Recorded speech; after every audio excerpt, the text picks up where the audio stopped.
ஜூலை மாதத்தில் அடியெடுத்து வைக்கும் எங்கள் அன்பிற்குரிய நண்பர்கள் அனைவருக்கும் வாழ்த்துக்கள்.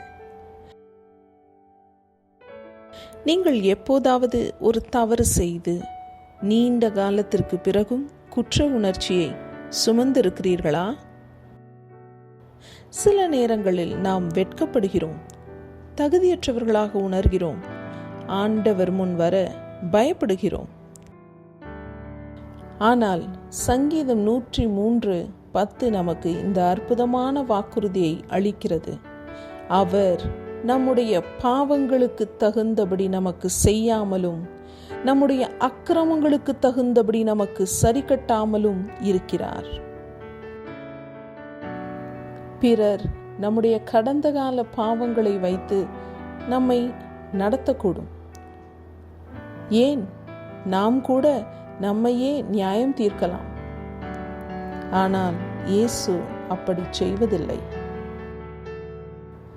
அதற்கான காரணம் இதோ, இயேசு சிலுவையில் மரித்ததன் மூலம் நம்முடைய பாவத்திற்கான விலையை ஏற்கனவே செலுத்திவிட்டார்.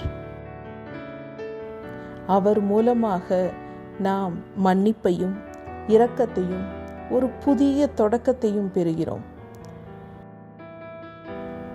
நீங்கள் என்ன செய்திருந்தாலும் தூய உள்ளத்துடன் தன்னிடம் வருமாறு ஆண்டவர் உங்களை அழைக்கிறார்.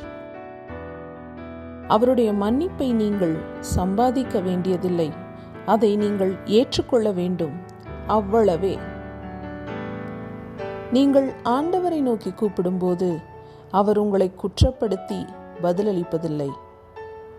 மாறாக அன்பு, இரக்கம், ஆறுதலுடன் பதிலளிக்கிறார். ஏனென்றால் அவருடைய அன்பு நமது செயல்பாடுகளை சார்ந்ததல்ல, மாறாக அவருடைய குணத்தை சார்ந்தது.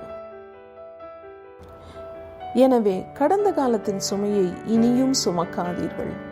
அதை இயேசுவிடம் கொண்டு வந்து அவருடைய பாதத்தில் வைத்து விடுங்கள்.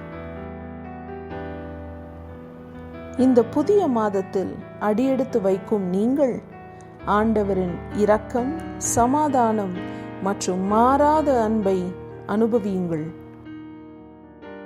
ஆசீர்வாதமான மகிழ்ச்சியான ஜூலை மாதம் உங்களுக்கு அமைவதாக. குற்ற உணர்வை சுமப்பதை நிறுத்துங்கள்.